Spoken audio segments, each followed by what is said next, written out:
Hello everyone, कैसे हो आप लोग। मैं हूं आपका फिजिक्स टीचर गुरसेवक सिंह और आज फिर से अपने लोग एक नए टॉपिक के बारे में पढ़ने जा रहे हैं।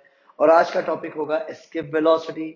पिछली कुछ वीडियोस में अपने लोग क्या क्या स्टडी कर चुके हैं। Newton's laws of motion study कर लिया, पोटेंशियल के बारे में पढ़ लिया, ग्रेविटेशनल फील्ड कर लिया और पिछली ही वीडियो में मैंने आपको बताया था ग्रेविटेशनल पोटेंशियल एनर्जी के बारे में। और मैंने साफ साफ बोला था अगर ग्रेविटेशनल पोटेंशियल एनर्जी के बारे में आपको नहीं पता, कुछ नहीं आता कुछ, तो ये वीडियो को आपको देखना पड़ेगा ताकि आप इसकी वेलोसिटी समझ सको। तो ग्रेविटेशनल पोटेंशियल एनर्जी बहुत ही इंपॉर्टेंट टॉपिक था और उसके बिना आप इसके वेलोसिटी को नहीं समझ पाओगे। मैं नहीं कहता उसके लिए आपको फोर्स का फॉर्मूला पता होना चाहिए, पोटेंशियल का फॉर्मूला पता होना चाहिए, फील्ड का फॉर्मूला पता होना चाहिए, बट ग्रेविटेशनल पोटेंशियल एनर्जी का फॉर्मूला आपको चाहिए ही चाहिए। और उसका बेसिक कंसेप्ट आपको पता होना चाहिए कि ग्रेविटेशनल पोटेंशियल एनर्जी किस पॉइंट पर जीरो होती है, कहां पर मैक्सिमम होती है और किसी डिस्टेंस आर पर उसकी वैल्यू कितनी हो जाती है। तो विद रिस्पेक्ट टू अर्थ आपको मैंने ग्रेविटेशनल पोटेंशियल के एनर्जी के लिए मैंने आपको फॉर्मूला बताया था क्या होता है। तो मैं आपको फिर से एक बार बता देता हूं कि जो अपन लोगों ने फॉर्मूला स्टडी करा था वो कितना था, माइनस का G, capital M that is mass of earth, small m any particular other body with respect to earth, और अपॉन आर उन दोनों के सेंटर के बीच की दूरी। तो this is the formula we studied in gravitational potential energy. इस फॉर्मूले के बारे में अगर आपको कुछ नहीं पता है तो प्लीज पहले पिछली वीडियो देख लीजिएगा, तो आपको इसका कंसेप्ट समझ में आएगा एस्केप वेलोसिटी। अब एस्केप का मतलब क्या है, what is the meaning of escape? भाग जाना, 9 to 11 हो जाना, है ना, या किसी को भगा देना, किसी को 9 to 11 कर देना, या किसी को बिल्कुल ही गायब कर देना, हटा ही देना, अपनी नजरों से दूर कर देना, उसी को कहूंगा। अब अगर मैं कहूं अर्थ के सरफेस से किसी चीज को मुझे हटाना है और वापस ही ना आए, वापस ना आए, तो मुझे इसको एक सर्टेन वेलोसिटी प्रोवाइड करवानी पड़ेगी जिसको नाम दिया जाता है escape velocity. But in ordinary cases in general अगर आप किसी भी चीज को ऊपर की तरफ फेंकते हो या किसी भी डायरेक्शन में फेंकते हो तो क्या होता है, सपोज आपने किसी एंगल से फेंका तो क्या होता है, तो वो किसी एंगल से गई और कुछ ऐसे वापस गिर गई अर्थ में। ऐसे ही होता है बिल्कुल। अब ये पर्टिकुलर वेलोसिटी इतनी सफिशिएंट नहीं थी कि अब बाहर चली जाती। ठीक, कुछ लोगों के अगर दिमाग में ये है कि सर अच्छा सरफेस से अवे करना है, सरफेस से अवे रखना है, तो एक सर्टेन वेलोसिटी के बाद अगर आप नोटिस करो कि वेलोसिटी को अगर आपने बढ़ा दिया तो वो पर्टिकुलर बॉडी आपकी एक पर्टिकुलर पाथ को फॉलो करना शुरू कर देती है। एक पर्टिकुलर बॉडी आपके एक पाथ को फॉलो करना शुरू कर देती है। आपने इस वेलोसिटी v को जब बढ़ाया, आपने इसको जब इंक्रीज करा, तो एक पाथ को फॉलो करना शुरू कर देती है और वो पाथ होता है एलिप्टिकल। हाँ जी, ये पाथ होता है एलिप्टिकल। ठीक, ये घूमना शुरू कर देती है अर्थ के अराउंड। तो क्या सर ये एस्केप हो चुकी है? नहीं। जब तक अर्थ का ग्रेविटेशनल पुल उस बॉडी के ऊपर लगता रहेगा तब तक वो एस्केप नहीं हुई है। देखो ना, बॉडी यहां से नीचे गिरना चाह रही थी बट क्या हुआ, यहाँ पर पुल अंदर की तरफ लगा तो बॉडी इधर की तरफ आई, यहाँ से पुल अंदर लगा तो बॉडी इधर की तरफ आई, यहाँ से पुल फिर अंदर लगा बॉडी इधर की तरफ आई, यहाँ से पुल फिर अंदर लगा फिर बॉडी इधर की तरफ आई। तो क्या हो रहा है, बॉडी गोल गोल घूमना शुरू कर देगी और उसका पाथ कैसा होगा, एक इलिप्टिकल पाथ।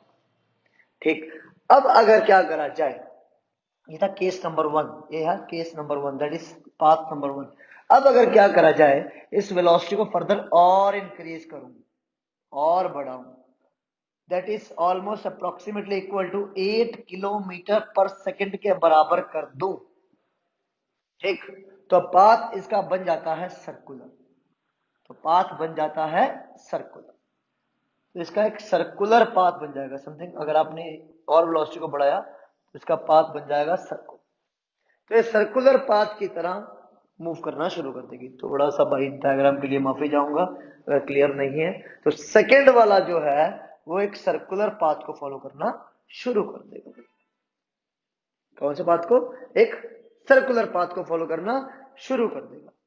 बट अगर आप क्या करोगे, इस पर्टिकुलर वेलोसिटी को और बढ़ाओगे, और बढ़ाने का मतलब है देखो 8 किलोमीटर पर सेकंड की जो वेलोसिटी होती है वो मिलती है आपको एक फॉर्मूले से, under root of G R, orbital velocity का ये फॉर्मूला है जिसको मैं आप आगे पढ़ाऊंगा।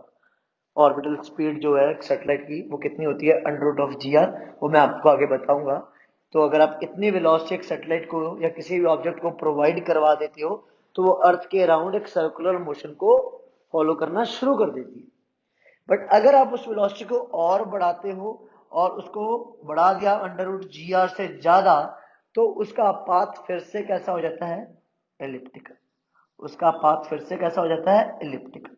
तो कहने का मतलब बॉडी को अगर आपने वेलोसिटी और प्रोवाइड करवा दी तो उसका पाथ फिर से एलिप्टिकल हो गया, वो और नीचे होते हुए इधर से कुछ आपकी ऑर्बिट के पास होगी और यहां से दूर होगी। तो ये आपके पास हो गया थर्ड पॉइंट। ये फैक्ट वाली चीजें जो मैं आपको बता रहा हूं कि ऐसा होता है। √g r से कम अगर वेलोसिटी होगी तो भाई आपके पास कैसा होगा, इलिप्टिकल होगा। अगर √g r के बराबर वेलोसिटी होगी तो पाथ कैसा होगा, सर्कुलर होगा। अगर √g r से ज्यादा हो गई वेलोसिटी तो पाथ कैसा होगा, इलिप्टिकल होगा।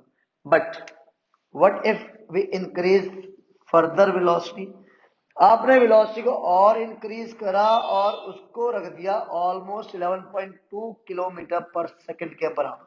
कई बुक्स में 11.2 है, कई बुक्स में 11.6 भी है, एससी वर्मा में 11.6 भी है। ठीक है, तो 11.2 किलोमीटर के अगर आप बराबर रख देते हो तो वेलोसिटी बढ़ गई, तो ऐसा पर्टिकुलर पाथ, इस पाथ को फॉलो करते हुए बॉडी क्या करेगी, गायब हो जाएगी, चली जाएगी, चली गई, आपकी वो ऑर्बिट से निकल चुकी है, वो आपके अराउंड घूमेगी नहीं। तो इसका मतलब इन तीन कंडीशंस में जब तक ग्रेविटेशनल पुल लग रहा था उस बॉडी के ऊपर तब तक वो अर्थ से एस्केप नहीं हुई थी।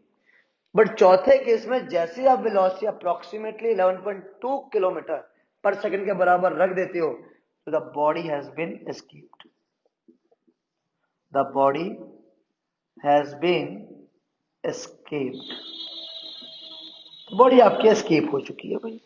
अब जब एस्केप हो चुकी है तो अब वो वापस नहीं आने वाली है भाई।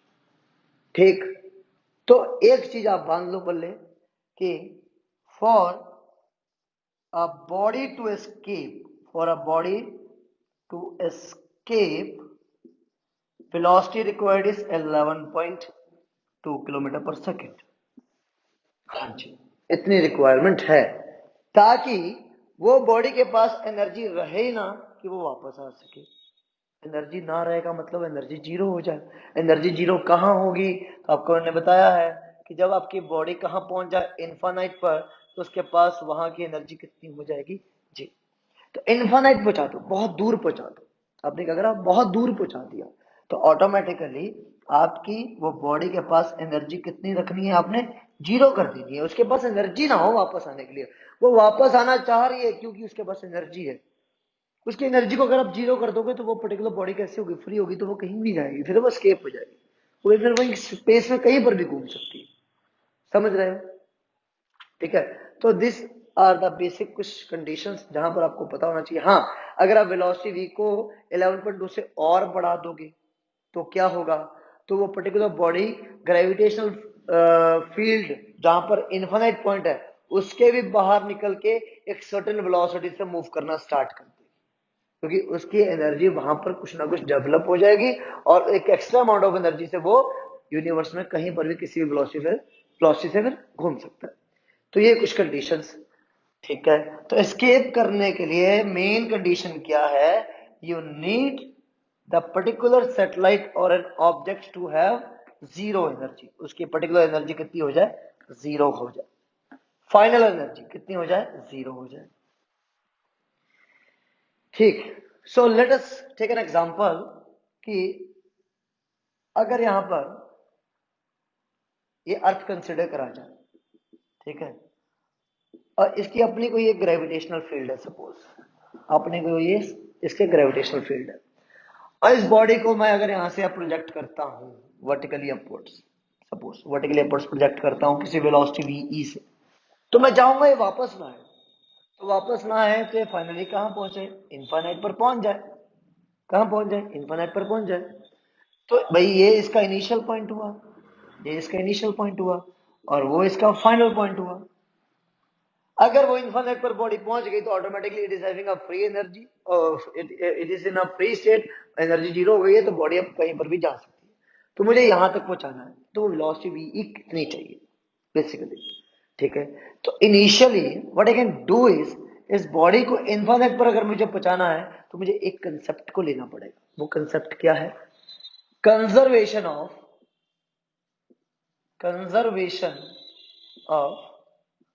Mechanical energy.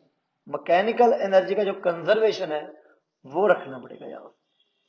तो अब आपके कईयों के दिमाग में चल रहा होगा, सर आपने एक वेलोसिटी प्रोवाइड करवाई, ठीक है, तो क्या उस समय आसपास सन नहीं होगा, आसपास मून नहीं होगा, उसका कोई इंपैक्ट नहीं पड़ेगा? पड़ेगा। But what are we doing is, we are considering या ये assumption ले रहे हो कि उनका इंपैक्ट उनके ऊपर नहीं पड़ रहा है। दूसरा assumption कि एयर रेजिस्टेंस क्या है? जीरो है। पहली बात यार, स्पेस में आपका कोई कहते हैं अपने लोग कि वैक्यूम होता है, ठीक है। हाइजेंस ने कहा है कि मीडियम होता है लेमनिफेरस ईथर नाम का, कहा है उसने कि एक मीडियम होता है लेमनिफेरस ईथर नाम का। बट वी कंसीडर दैट एक स्पेस में क्या होता है, बेसिकली वैक्यूम होता है। तो वैक्यूम बेसिकली बोले तो कोई भी एयर रेजिस्टेंस नहीं मिलेगा। तो ये भी एक तरह से एग्जम्पशन है अपनी कि एयर रेजिस्टेंस को जीरो ले रखा है। दो एग्जम्पशन, पहली एयर रेजिस्टेंस इज जीरो, और दूसरी एग्जम्पशन कि none of the heavenly bodies are near by that particular satellite which are we throwing out of the space, ठीक है भाई। तो इनिशियली अपने पास क्या होगी, इस बॉडी के पास अर्थ की ग्रेविटेशनल पोटेंशियल एनर्जी होगी, वेलोसिटी प्रोवाइड करवाई तो उसकी अपनी काइनेटिक एनर्जी होगी। फाइनली वो मैकेनिकल एनर्जी का क्या रखना हमने, कंजर्वेशन। तो वहां की काइनेटिक एनर्जी और पोटेंशियल एनर्जी का सम यहाँ की काइनेटिक एनर्जी और पोटेंशियल एनर्जी के बराबर होना चाहिए। तो basically conservation of mechanical energy के according your U I plus K I should be equal to U F plus K F. बात समझिए जल्दी से कि टोटल एनर्जी क्या रहनी चाहिए, सेम। क्लियर रही? जो टोटल एनर्जी है वो क्या रहे, same. That is your initial energy यहाँ की, काइनेटिक एनर्जी यहाँ की, किसके बराबर रहे, फाइनल पोजीशन की काइनेटिक एनर्जी और पोटेंशियल एनर्जी के बराबर।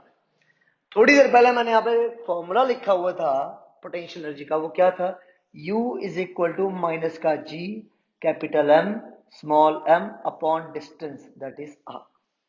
अब सेंटर से उसका डिस्टेंस जब वो सरफेस पर रखा हुआ है, दिस इज अ सरफेस, जब वो सरफेस पर रखा हुआ है तो कैपिटल आर जो है वो आपका सिंपली किसके बराबर है, स्मॉल आर के बराबर है।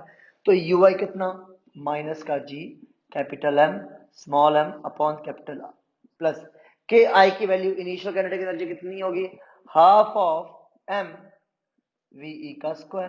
तो भाई यहां पर आपने वीई वेलोसिटी, इसका अगर मास m है तो वीई वेलोसिटी जब आपने इस मास m को प्रोवाइड करवाई तो उसके पास काइनेटिक एनर्जी आ गई कितनी, हाफ एम वीई का स्क्वायर इज इक्वल टू यार फाइनल की अगर हम बात करें तो ध्यान से देखो, इस पॉइंट पर फाइनल आपकी क्या, आपके पास जो पोटेंशियल एनर्जी होगी वो कितनी होगी, जीरो।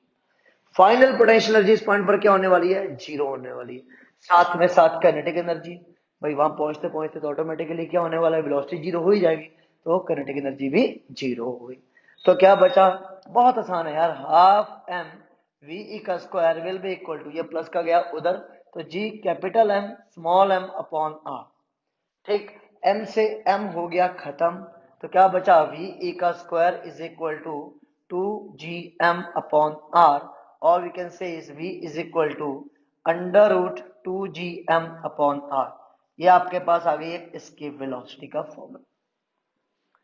अच्छा, साथ में साथ यार हमें तो ये भी पता है as, oh my god, as g is equal to G M upon R का स्क्वायर। जैसे हमें ये पता है स्मॉल g की वैल्यू कितनी होती है, G M upon R square के बराबर भी होती है। तो यहां पर हम gm की वैल्यू ले सकते हैं कितनी, जी आर स्क्वायर के बराबर, ठीक। तो इस gm की वैल्यू को यहाँ पुट कर दें तो वी की वैल्यू कितनी मिलेगी, under root of 2 G R का स्क्वायर अपॉन आर, तो इससे कैंसिल हो जाएगा, तो वी की वैल्यू कितनी आएगी, अंडर रूट ऑफ 2gr। कोई दिक्कत? तो ये आपके पास आ गई एस्केप वेलोसिटी। अब इस एस्केप वेलोसिटी की अगर आप वैल्यू निकालना चाहते हो तो आप सिंपली क्या करो, substituting the values, which values, भाई स्मॉल जी की वैल्यू कितनी, 9.8 मीटर पर सेकंड स्क्वायर, और कैपिटल आर की वैल्यू 6400 किलोमीटर, बोले तो 6.4 इंटू 10⁻6 मीटर्स। भाई स्मॉल जी की वैल्यू कैपिटल आर की वैल्यू ये होती है, इनको आप याद करोगे, इसमें आप पुट करोगे तो वीई की वैल्यू कितनी, अंडर रूट ऑफ 2 स्मॉल जी की value 9.8 into capital R 6.4 into 10⁻6, तो automatically you will be getting 11.2 kilometre per second. इस वेलोसिटी के साथ आप ऑटोमेटिकली क्या करोगे, उस पर्टिकुलर ऑब्जेक्ट को ग्रेविटेशनल फील्ड से एस्केप करवा सकते हो इजीली। ठीक है, अब भाई ये तो बात आई कि जब आपने किसी पर्टिकुलर बॉडी को सरफेस ऑफ अर्थ से एस्केप करवाना, ठीक, जरूरी थोड़ी हर बार ऐसा करेंगे, जरूरी थोड़ी, वैसे प्रैक्टिकली तो ऐसे होगा, बट अगर क्वेश्चन आ जाए कि ना भाई ऐसा ना करके आप किसी हाइट से लॉन्च करवाओ, जब किसी हाइट से लॉन्च करवाएंगे, चलो मान लेते हैं किसी हाइट से लॉन्च करवाते हैं भाई, अगर किसी हाइट से लॉन्च करवाया तो हाइट हमें पता होनी चाहिए भाई। देखो अगर ये आपके पास अर्थ और ये वो हाइट जहां से लॉन्चिंग होगी उसकी, तो मास m और h जो हाइट है मान लो जो कैपिटल आर के बराबर है, मान कैपिटल आर के बराबर, ठीक, और ये सरफेस है भाई, ये सरफेस है और ये सेंटर हो गया, मास कैपिटल एम अर्थ का और कैपिटल आर रेडियस हो गया। अब इसको आपने एस्केप करवाना है तो इन्फिनिट तक लेके जाना पड़ेगा, जाहिर सी बात है भाई, ठीक, तो ये इनिशियल पोजीशन है, ठीक है, ये इनिशियल हो गई, तो यहाँ की कुछ ना कुछ एस्केप वेलोसिटी होगी, उस एस्केप वेलोसिटी को फिर से वीई नाम दे दो, चलो वीई डैश नाम, वीई डैश नाम दो, ठीक है, हमें पता है भाई सरफेस से अगर वेलोसिटी चाहिए होती तो वीई होती और उसकी वैल्यू हमें पता होती है 11.2 चाहिए, बट अब यहां से पता करनी है कितनी वैल्यू होगी, ठीक। अब फिर से लगाओ कंजर्वेशन ऑफ मैकेनिकल एनर्जी का फॉर्मूला, तो अगर मैं कंजर्वेशन ऑफ मैकेनिकल एनर्जी का फॉर्मूला यहाँ पर लगाऊं या प्रिंसिपल यहाँ पर लगाऊं, तो you I plus K I will be equal to U F plus K F. अब यू आई बोले तो इनिशियल पोटेंशियल एनर्जी की वैल्यू कितनी होगी, तो यहाँ पर पोटेंशियल एनर्जी इनिशियली कितनी होगी, माइनस का G capital M small M upon centre से यहां तक का डिस्टेंस कितना, एच प्लस आर प्लस यहां पर काइनेटिक एनर्जी, तो आपको वीई डैश वेलोसिटी की वैल्यू निकालनी है जो आपने यहां पर प्रोवाइड करवाई होगी, तो वीई डैश का square is equal to U F की वैल्यू, तो फाइनली आपकी पोटेंशियल एनर्जी जीरो इनफाइनाइट है, काइनेटिक एनर्जी भी जीरो, तो जीरो प्लस जीरो, तो what are you getting is half M V E dash का स्क्वायर इज इक्वल टू, इस चीज को उधर लेके जाऊंगा तो प्लस क्या हो जाएगा, capital G capital M small M upon small H की वैल्यू कितनी है आर, आर प्लस आर हो गया 2r, m से बाई m कैंसल, 2 से ये 2 कैंसल, तो v e डैश का स्क्वायर कितना, under root of G M upon R, square को उधर भेजा तो रूट बचा, इसको सॉल्व करोगे वैल्यूज को पुट करोगे तो आपको मिलेगा 8 किलोमीटर पर सेकेंड, यहाँ अप्रोक्सीमेटली कहोगे, एग्जैक्टली नहीं कहोगे, तो यहाँ की पर्टिकुलर वैल्यू इतनी आएगी, मास m दैट इज, यहाँ G M is equal to G R square भी यूज कर सकते हो, तो थोड़ी देर पहले मैंने आपको बताया भी था कि under root of G R की वैल्यू कितनी होती है, अप्रोक्सीमेटली 8 किलोमीटर पर सेकेंड होती है लेक्चर के स्टार्टिंग में ही, तो अगर आप जीएम की value G R square use करते हो तो आर से आर कैंसल, तो under root of G R बचेगा जिसकी value approximately 8 kilometre per second होगी, ठीक, ऐसे क्वेश्चंस। अब अगर कुछ ऐसा क्वेश्चन आ जाए, समझना भाई अच्छा क्वेश्चन ये वाला भी जो करवाने जा रहा हूं, सपोज ये एक बॉडी है मास m1 की, ये एक बॉडी है मास m2 की, ठीक है, यहाँ इसका मास m मान लो, यहाँ 2m मान लो और इसका मास m मान लो, m2 is equal to m, ठीक,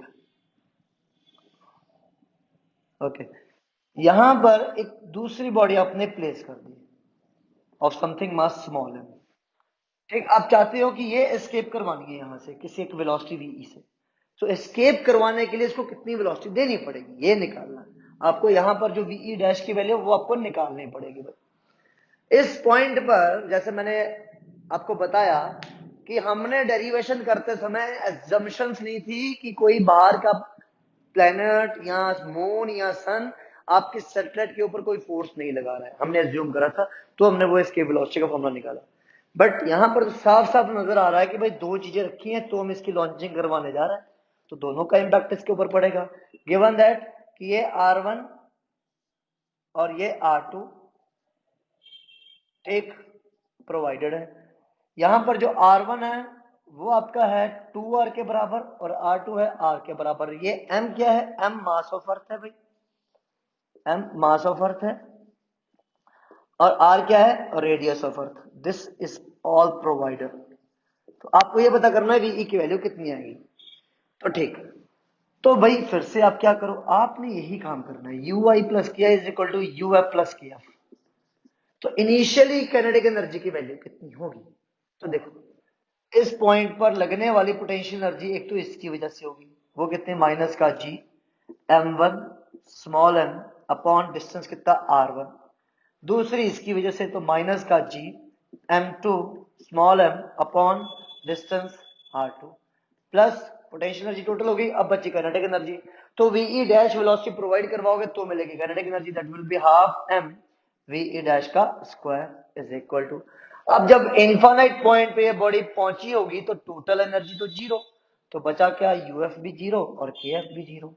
ठीक, अब इन दोनों चीजों को आप उधर भेजिए, तो half of m V dash का whole square will be equal to G m1 की वैल्यू कितनी? 2m into small m as it is upon r1 की वैल्यू कितनी? 2r प्लस जी m2 की वैल्यू कितनी? Capital M into small m upon r2 की value कितनी? Capital R। ठीक, तो यहां से स्मॉल m सारे के सारे भाई कैंसिल हो गए, कैपिटल सॉरी 2 से मल्टीप्लाई करो कंप्लीट इक्वेशन को, तो वी डैश का square will be equal to, तो आपको मिल जाता है वैसे 2 से 2 यहाँ पर वैसे कैंसिल हो जाएगा, जब 2 से मल्टीप्लाई करोगे तो ऊपर आ गया 2gm अपॉन r, ठीक है, प्लस इधर आ गया 2gm अपॉन r और इधर वाला 2 कैंसिल हो जाएगा, तो बचेगा यहाँ पर 4gm अपॉन r। क्या बचेगा? 4gm upon r। This is v dash का स्क्वायर, तो v e डैश की वैल्यू कितनी होगी? Under root of 4gm upon r। थोड़ी देर पहले हमने एक एस्केप वेलोसिटी का फॉर्मूला निकाला था, वो आया था under root of 2gm upon r। ठीक, वीई की वैल्यू कितनी आई थी? Under root of 2gm upon r। तो यहां पर आप इसको अगर आप कंपेयर करो तो वीई डैश की वैल्यू कितनी आ रही है? Under root of 2 into under root of 2gm upon r। तो ऑटोमेटिकली ये वाली चीज किसके बराबर है? वीई के बराबर। तो वीई डैश की वैल्यू कितनी? Under root of 2 into V E के बराबर है। कोई प्रॉब्लम इसमें? ठीक, ऐसे क्वेश्चंस भी आ सकते हैं हमें। एक बहुत ही अच्छा क्वेश्चन, ठीक है, आईआईटी 2017 के एडवांस में आ रहा है हुआ क्वेश्चन है, तो समझिएगा, बहुत अच्छा क्वेश्चन है भाई। यहां पर गिवन है अर्थ, ठीक है, this is your earth, okay, और यहां इधर की तरफ है सन, ये सन है भाई, ठीक, इसका mass m, radius capital R, इसका मास ms और रेडियस RS, ठीक है, लाइन ज्वाइनिंग देम हो गई ये। ठीक, बोला गया एक सैटेलाइट को लॉन्च करना है, सैटेलाइट को लॉन्च करना है, ठीक है, कहां से? From the opposite side of sun on the earth. और सन जिधर है उसके अपोजिट साइड से आप सैटेलाइट को लॉन्च करोगे, कहने का मतलब इधर से। On the line joining them, on the line joining them आप क्या करना है? आपको उस सैटेलाइट को लॉन्च करवाना है on the opposite side of sun from the earth. तो फ्रॉम द अर्थ आपको उसको लॉन्च करवाना है from the opposite side of sun, तो सन इधर है तो इसकी अपोजिट साइड ये हो गई, तो यहां से आपको इसकी लॉन्चिंग करवानी है। तो आपको इसके एस्केप वेलोसिटी पता करनी पड़ेगी कितनी है, प्रोवाइडेड दैट ms की वैल्यू गिवन है और rs की value that is radius of sun भी गिवन है। ms की वैल्यू कितनी गिवन है भाई? 3 × 10⁵ m, और जो rs की वैल्यू है वह 2.5 × 10⁴r, ये गिवन है भाई। तो आपको ये पता करना है कि इसके ऊपर लगने वाली पर्टिकुलर टोटल एनर्जी इस सन की वजह से कितनी है, ताकि आप इस इसके वेलोसिटी का पता कर सको। ट्राई करके देखो एक बार क्वेश्चन, अच्छा क्वेश्चन है भाई, बैंक डाल लेता हूं अपने हथियार में, ट्राई करिए जल्दी से।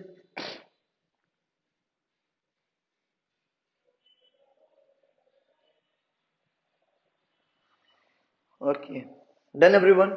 चलो ट्राई तो करा ही होगा आप लोगों ने, है ना? चलो देखते हैं।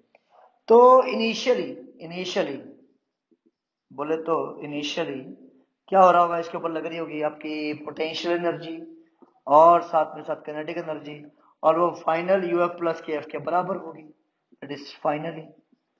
ठीक है, इतनी एनर्जी इनिशियली, इतनी एनर्जी। तो यूआई जब टोटल एनर्जी होगी, एक तो अर्थ की वजह से होगी भाई, तो रेडियस कैपिटल आर हो गया इसका, तो कितनी हो जाएगी टोटल? और साथ में यार ये आर की जो वैल्यू है वो क्या गिवन है?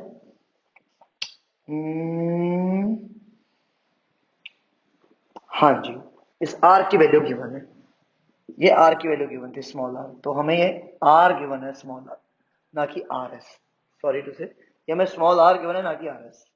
ठीक है, तो यू वाई यहां पर लगने वाली जो पोटेंशियल एनर्जी है, एक तो अर्थ की वजह से, एक सन की वजह से।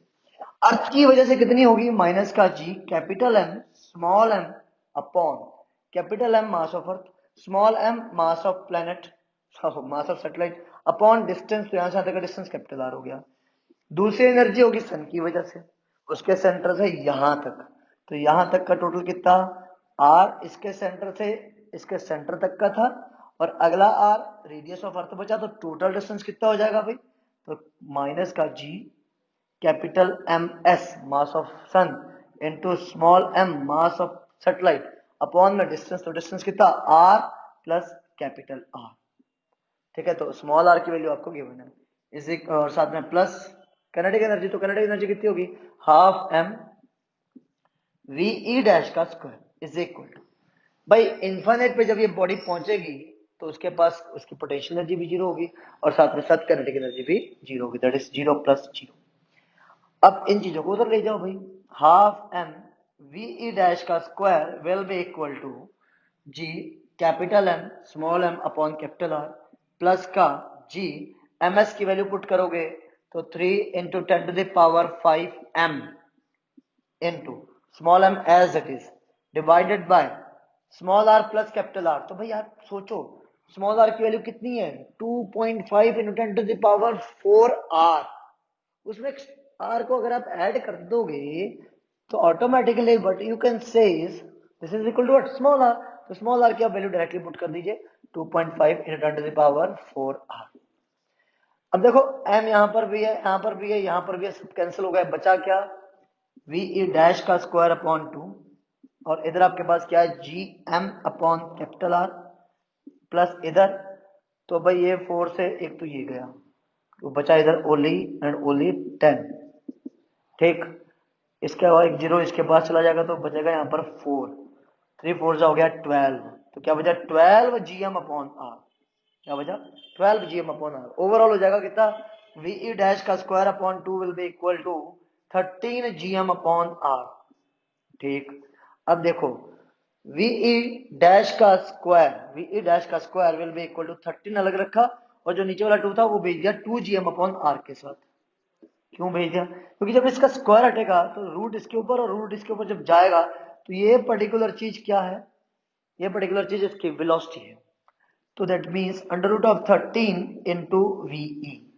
वीई की वैल्यू कितनी? तो 11.2 किलोमीटर पर सेकेंड। ठीक, और अंडर रूट ऑफ 13, तो आप अंडर रूट ऑफ 13 ले सकते हो लगभग 3.5 के आसपास या 3.6 के आसपास, तो ऑटोमेटिकली लगभग 40 अप्रोक्सीमेटली 40 किलोमीटर पर सेकंड के आसपास आंसर आना चाहिए इसका। तो ये हो गया वी ए डैश। तो ऐसे क्वेश्चन अगर आए तो प्लीज सॉल्व दम, है ना? इजी कंसेप्ट हैं, आप इजीली कर लोगे, trust yourself and just pay attention, जितना हो सके डिसिप्लिन में रहकर अपनी पढ़ाई को करिए।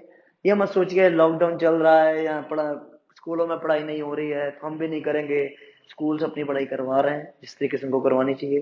ठीक है, वो अपनी पूरी मेहनत पर है, आप अपनी तरफ से भी जोर लगाइए। ठीक है, all the very best, God bless you all.